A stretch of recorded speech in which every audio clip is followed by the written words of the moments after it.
Hello, hello. This is the 104th Test from the Future, an experimental podcast from the year 2223, which we are sending from our present to yours. My name is Dirk. And my name is Simon. And we're putting the past in podcast. And for our segment in the news, we got some news. Regular segment that's in every episode. Exactly. In the news.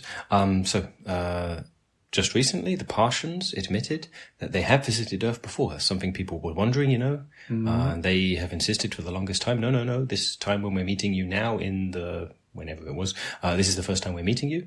Okay, but now they've finally admitted, nope, they've been visiting Earth for centuries, even thousands of years maybe. And so a whole lot of the things that maybe were unexplained, that maybe even were thought to be alien influences in the past, turns out it was them.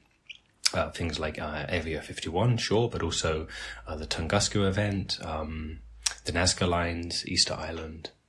Even I heard even the Yakjabula Yabiringa rock art in Australia. Yeah, in Australia, yep. And that's... I mean, the thing is, they haven't said why. And also, okay, they're claiming credit. They haven't yet offered any proof. So what would you call it? The anti-conspiracy theory? I don't know. Some people were about, the aliens were this all along. Now there were maybe those same people saying, oh yeah, they're saying that, but it wasn't really them. How come they didn't immediately admit that? How exactly. come they took decades to say, oh yeah, by the way, we also take credit for all of this stuff. Sure. Apparently all of that is unclaimed. That was us. Mm-hmm. But then the third level is, okay, but then if they didn't do it, why are they saying they did it? Okay, that's next level. But I also thought that was pretty newsworthy indeed, yeah. Yeah, and strange that it was unprompted, like I say. Whatever you think, if it's true or not, it's strange that they're saying it now. I don't know why. It's very interesting. But it's also, for the longest time, all of those things were like, oh, those are aliens. And then we finally meet aliens. And then it turns out like the Martians and the Illuminati, they've been in touch for centuries. With each other, yeah. Exactly. And they've been in touch with each other, like also at the time where our listeners are listening to this. They've already made contact. But all of this time we've had rumors, but of course it's mostly, we think, is mostly fiction and conspiracy theory, and the aliens didn't exist, and suddenly they are there, and then like, oh, these are real aliens. All of this stuff that we are imagining that was all fake, this is the real stuff. And now the real stuff was saying, oh yeah, that was also us. Yeah, but then don't explain. Not yet. Hopefully they'll follow up. Yeah, and also the thing is like that the Martians taking credit for all of this. The Illuminati are saying, yeah, no, that wasn't us. We didn't have anything to do with that. We didn't even know about it. So, I don't know. Maybe they're just putting a prank on us. It's possible. Maybe it's April 1st on the Martians planet at the moment. But today is about a completely different topic. Yep. Soul searching. Exactly. Soul searching. Shall I introduce it briefly?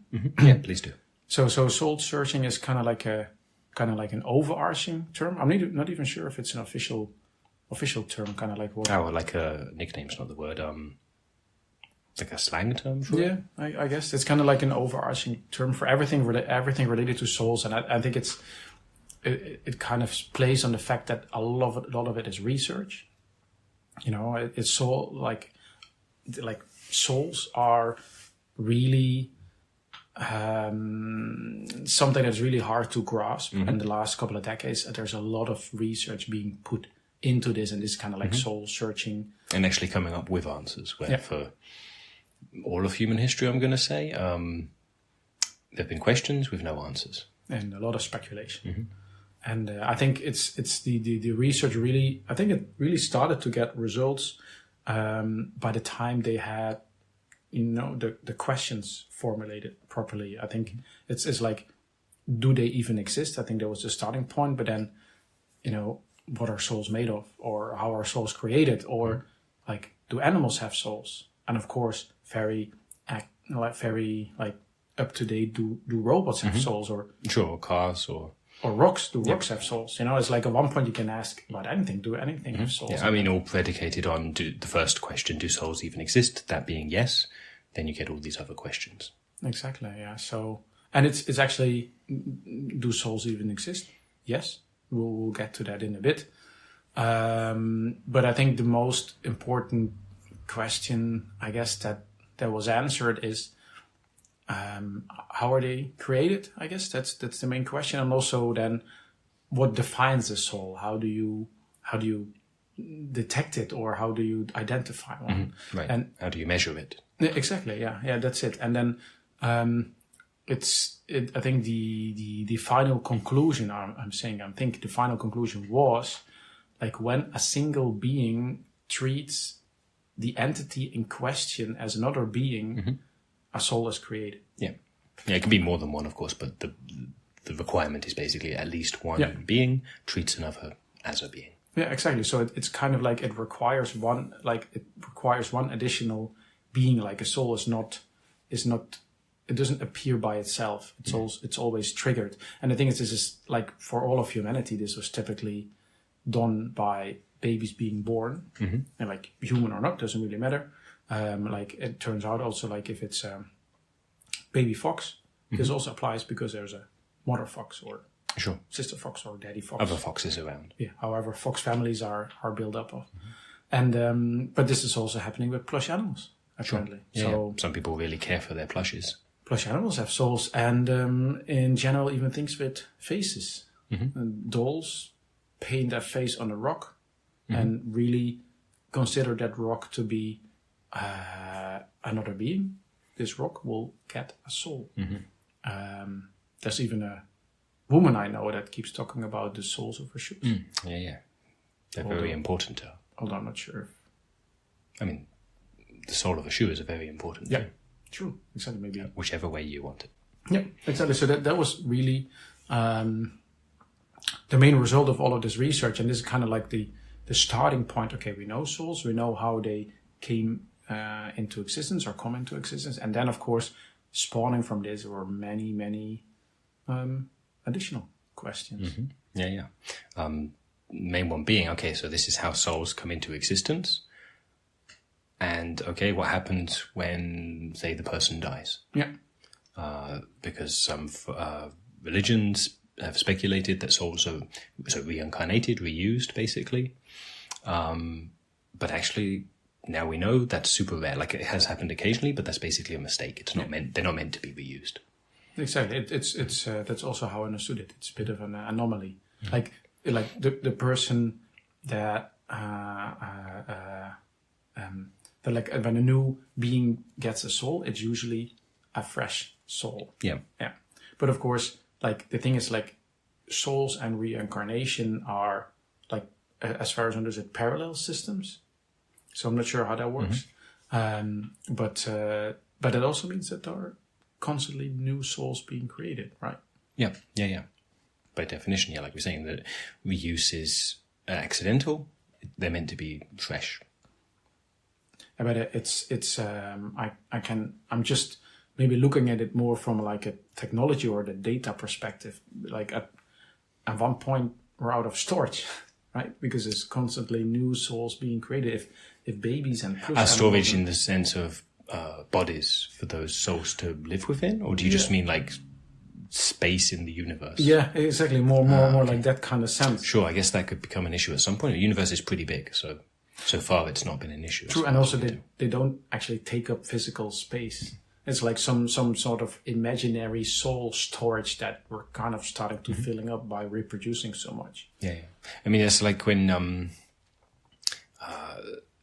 you have a model of thinking of the world, so say like with digital photography, so then you imagine that images are made up of pixels, and then if you don't think it through a bit straight, if you don't think it through properly, you then imagine that the world is really made up of tiny little squares of color. True. But that's not what the world is actually made up of. So thinking of souls in this way, of them being this thing that needs storage, and so surely that means they take up space, but they're not actually gigabytes or petabytes or whatever. Yeah. Okay. Fair enough. I mean, but that's also the thing, right? Like they don't actually take up space. So I imagine theoretically you have unlimited possibility, like unlimited storage. You can have as much souls as you want. Millions, billions, I don't know, but like I'm still thinking at one point there must be a maximum, no? Or am I just being too narrow-minded? So the universe is expanding. So while it's expanding, I guess there's no limit. The theory is that at some point the universe will start contracting, getting smaller. Then we might, you and I won't be around anymore, but whoever's around might run into issues then. Or maybe that's when we start to reuse souls more. Possibly, or they maybe start merging. Yeah, like instead of it being one soul per person, that as the universe contracts, that it 2, 3, and so on compresses down and down until at some point maybe all the souls are within one. I'm not going to say person, but one entity. Wow. Okay, this is some really futuristic thinking. That's some many millions of years away, so that's tough for us to know right now. Maybe I've got the order of magnitude wrong. It might be billions, it might be trillions, I'm not sure, but a really long time from now. Probably not a couple of decades. No. But if souls are basically reused or basically like go back into like a body, and they have already been one before, that's when sometimes, let's say, if it's a person, have memories from before, right? I mean, that's that's still being researched, because it depends. That makes sense if you imagine that the soul basically still has a consciousness, still has memories, once it's no longer in a body. But the other way to think of it might be just like that the soul is like atoms, or, like that, okay, this, some of the atoms in my body used to be in the moon, but that doesn't mean I remember stuff about the moon. Or to be more relevant to what we're discussing, some of the atoms in my body maybe used to be in Julius Caesar, but that doesn't mean I have the memories of Julius Caesar. True. So more research is still being done on that. I wonder if Sponsianus got his soul back. We did not think to ask it last week. We should ask him. Yeah. Or maybe the listeners send us an email asking them, then we can say, hey, we got a listener. Yeah, rather than us just pestering him. Yes, exactly. But maybe it's interesting what we mentioned before, where robots have souls. Yeah. And when this was like, normally it's like we're researching, this is a hypothesis that we have, we're confirming it looks good and so on. It's still a lot of like, this may be the case, but at one point this was absolutely clear this is the case. There was a bit of a relief. Yeah. Especially in the robot community. It's like, hey, we said it all along, or, we're part of it. And then it's like, oh yeah, and plush toys as well. It's like, oh, come on. Sure. we've been kind of like, it's not like they were like fighting for the recognition or something like that. It's like, but finally we were recognized robots also have souls, and plush toys, and rocks. Mm-hmm. Yeah, the rocks I think were, because I mean, plush toys, people treat them in a certain way. Like they care for them, they hug them a whole lot. Yeah. There's less of that with rocks. Yes. I mean, of course, there's also not all rocks, It's no. Like rocks that look like people, or that somebody drew a face on or whatever. But it's, there was like that brief moment where the robot said, hey, we belong to the, and then, but also all of these other ones. Yeah. And I mean, even also, even some people were a bit dismayed to find out that rocks also have souls. They somehow thought it was the preserve of, beings with consciousness. Yeah. And rocks do not have consciousness. No. And that's a pretty big distinguishing. But also, I mean, some people were also a bit like, let's not say disappointed that this was not one of our unique selling points. It's like we have a lot of downsides as like biological bodies, but we have a few plus sides, but souls isn't one of them. The other guys also have. Yeah. I think you mentioned before, like some of the questions are still unanswered, right? Yeah.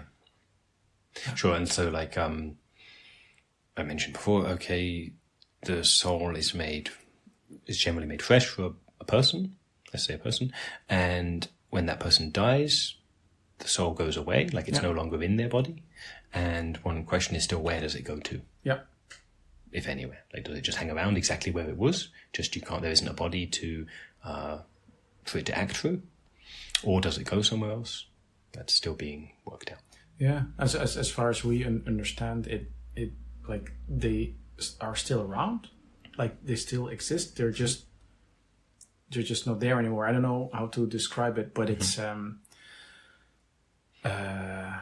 mean, so I'm saying it is still being. So it's not known at large, yeah. And one angle could be that it's a secret, that the souls know where they are, but that they won't tell.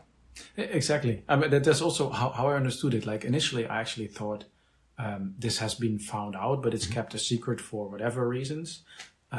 but it's not the research that's keeping it a secret, but whatever information source they have on the other side. I'm not sure how to detect it, but like a lot of this information was, I don't know, voluntarily provided, or like, I don't know, like the information was allowed through. Yeah. But this is something that we actually haven't figured out yet. Where do they go?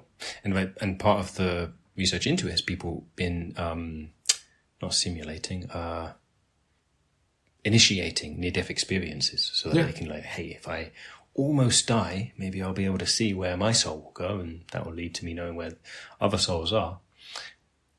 But what we do know so far is that, okay, when someone has a near-death experience, until they're actually dead, their soul is kind of taken on a roundabout route, like misguided on purpose, so that it won't actually know where the other souls are, so that that soul can't report back. It's also initially this whole near that field of study was kind of part of this, you know.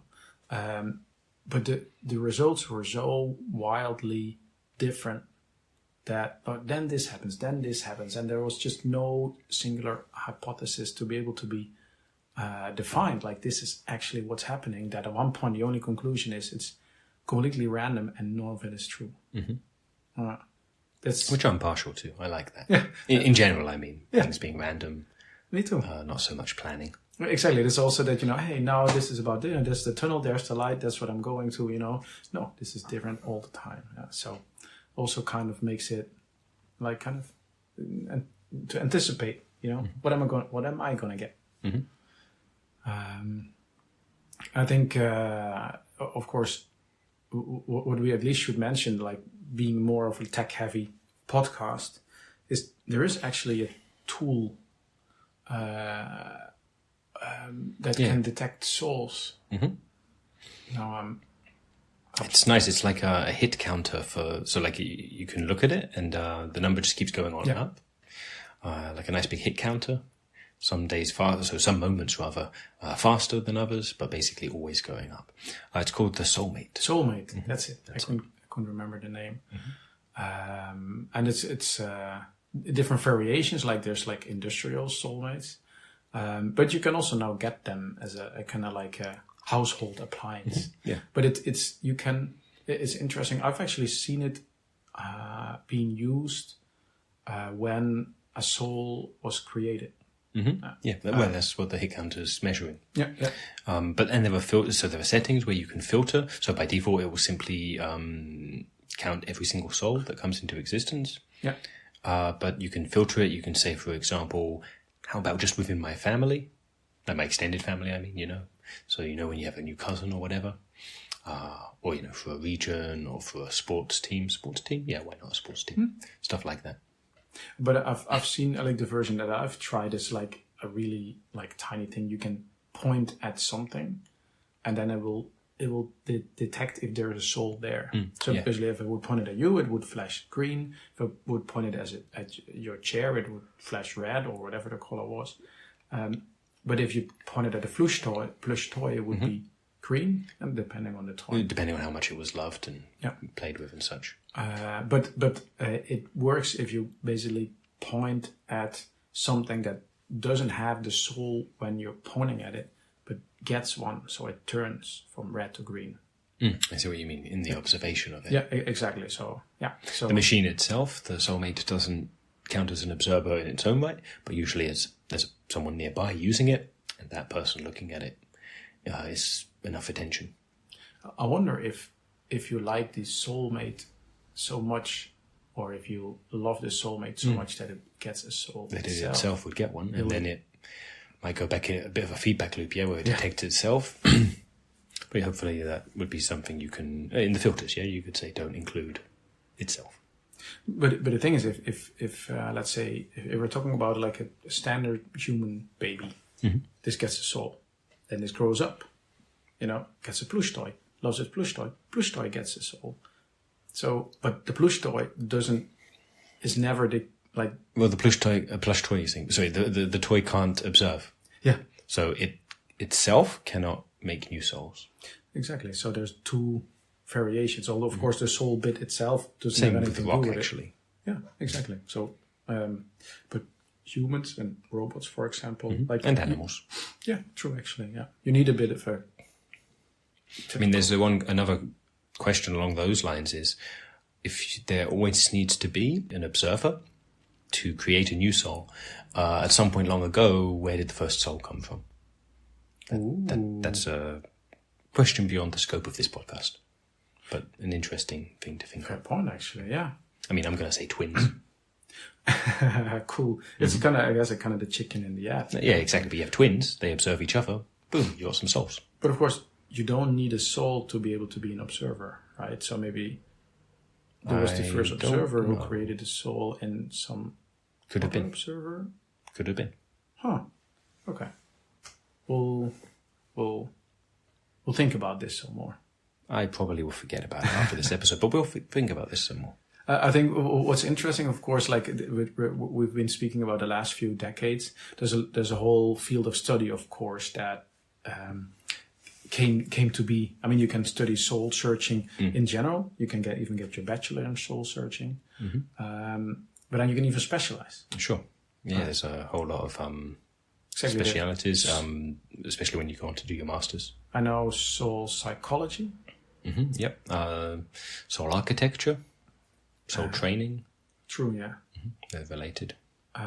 Geometry, soul geometry. Oh, yeah, that too. And then there's like even some more, I'd say, obscure ones, like soul sushi. Yeah. Rhythm and soul. Yeah, that's another one too. It's a huge field of study. True. And there's a lot of somehow music related to souls as well. Okay.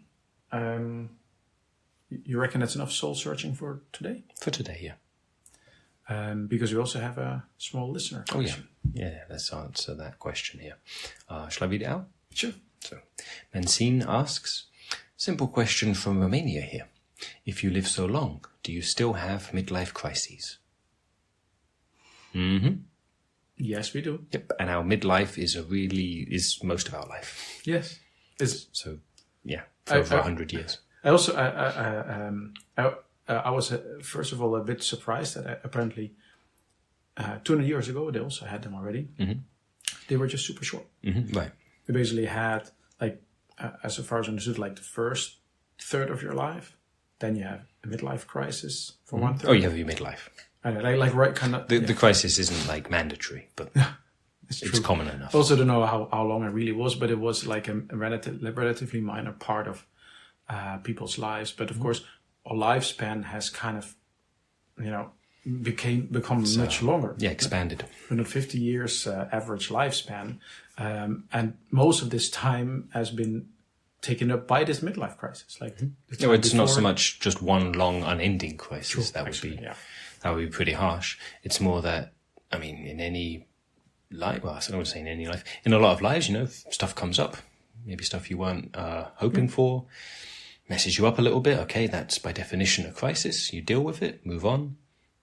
20, 30 years later, maybe something else comes up. You're still in your midlife, so you get another one. So by definition, it's a midlife crisis.